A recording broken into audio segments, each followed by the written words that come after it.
Halo semua, balik lagi bersama aku. Jadi hari ini aku mau jawabin pertanyaan-pertanyaan seputar The Last Love Me. Dan banyak banget pertanyaannya, tapi aku hanya pilih beberapa pertanyaan untuk bisa dijawab. Dan semoga pertanyaan yang lain itu terwakilkan dan teman-teman udah nggak penasaran lagi atau juga nggak pengen bertanya lagi. Kalaupun ada yang masih mau bertanya, boleh nanti DM atau chat aku biar bisa tahu lebih lagi, karena dengan penasarannya teman-teman untuk tahu The Last to Love Me, artinya teman-teman juga penasaran untuk tahu bagaimana perjalanan hidup saya. Oke, kita langsung mulai dengan pertanyaan-pertanyaannya. Pertanyaan yang pertama.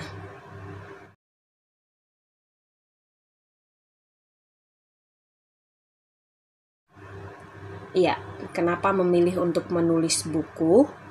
Ini sebenarnya bukan sebuah pilihan, tetapi menulis buku itu adalah salah satu dari beberapa impian yang aku impi-impikan dari lama banget, dari SMA kalau bisa dibilang. Kayaknya lihat orang menulis buku itu menjadi sebuah kebanggaan, dan kayak di dalam buku itu dituangkan semua apa yang dia rasain, apa yang dia alami.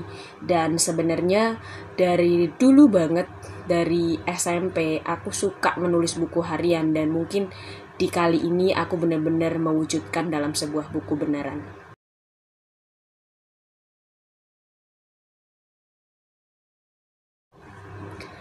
Kenapa?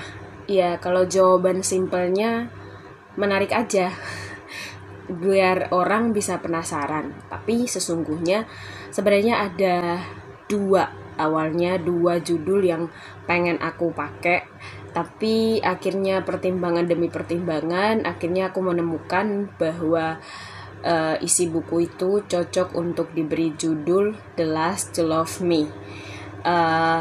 Dan di dalam buku itu juga, kalau kita menulis sebuah buku, judulnya itu menjadi salah satu kunci supaya orang bisa penasaran untuk membaca isinya. Kalau aku bikin kayak story about me, itu hanya sekedar orang pasti akan berpikir, oh itu cerita tentang dirinya. Jadi aku memilih judul The Last to Love Me itu bagus untuk membuat orang penasaran supaya mereka membaca, dan juga itu adalah pilihanku yang terbaik.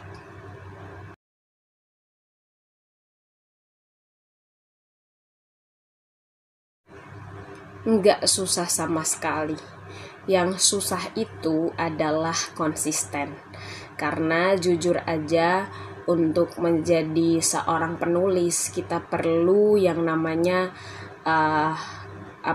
mengumpulkan niat untuk bisa jadi benar-benar satu buku, dan kemudian juga kita bisa konsultasi dengan teman-teman yang kita tahu, tanya bagaimana kita harus nulis buku dan lain sebagainya. Terus apakah cerita yang kita punya itu layak untuk dijadikan sebuah buku, dan masih banyak lagi. Tapi sebenarnya nggak susah, yang penting konsisten dengan apa yang kita sudah inginkan, kita udah cita-citakan, teruslah menulis, dan itu akan jadi sebuah karya yang luar biasa. Karena menulis buku itu bukan hanya berhenti di kita, tapi sampai di anak cucu kita pun masih ada jejaknya.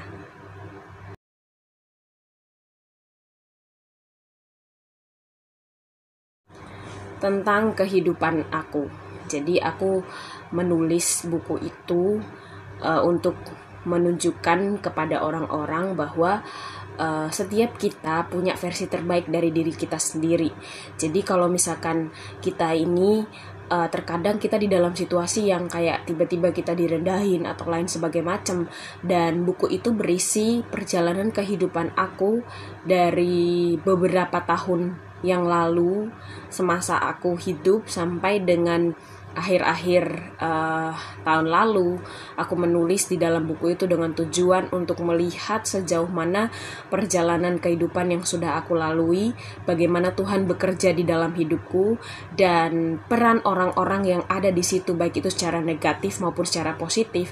Orang-orang yang berperan secara negatif membuat aku semakin giat untuk melakukan sesuatu, dan para pendukung yaitu yang positif.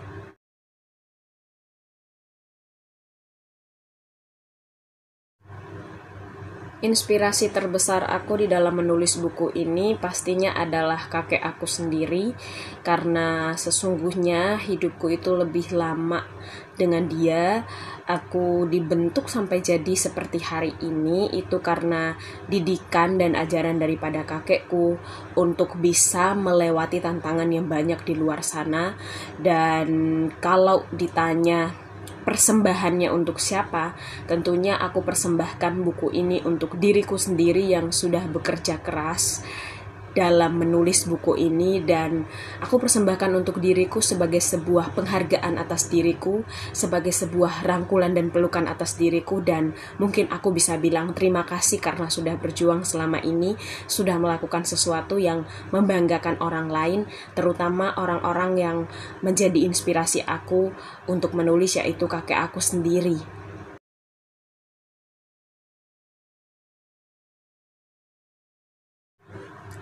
Pesan yang ada di dalam buku itu pada intinya adalah kita tidak bisa memilih untuk terlahir dari keluarga manapun, dan kita juga mungkin di dalam perjalanan kehidupan kita, di dalam keluarga kita itu kita mengalami rasa tertolak dan lain sebagai macam, bahkan mereka tidak mendukung mimpi kita sama sekali. Tapi inti daripada buku itu adalah kalau kita mau berjuang mengandalkan Tuhan dan mengandalkan satu dukungan dari seorang yang begitu mendukung kita, dan kita percaya bahwa ada potensi besar dalam diri kita yang bisa kita berikan dari versi terbaik kita untuk orang lain, maka kita akan jadi sesuatu. Jadi jangan berhenti untuk bermimpi, jangan berhenti untuk merealisasikan mimpi, dan yang paling penting adalah bermimpilah di saat kamu bangun supaya mimpi itu bisa terwujud. Kalau bermimpi di saat tidur, bangun tidak akan menjadi sebuah kenyataan.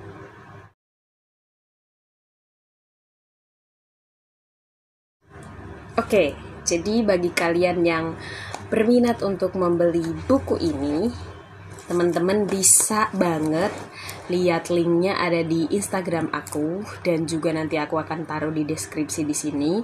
Teman-teman bisa beli di Shopee, bisa juga beli dengan yang kenal aku, bisa dengan chat aku karena udah beberapa yang beli.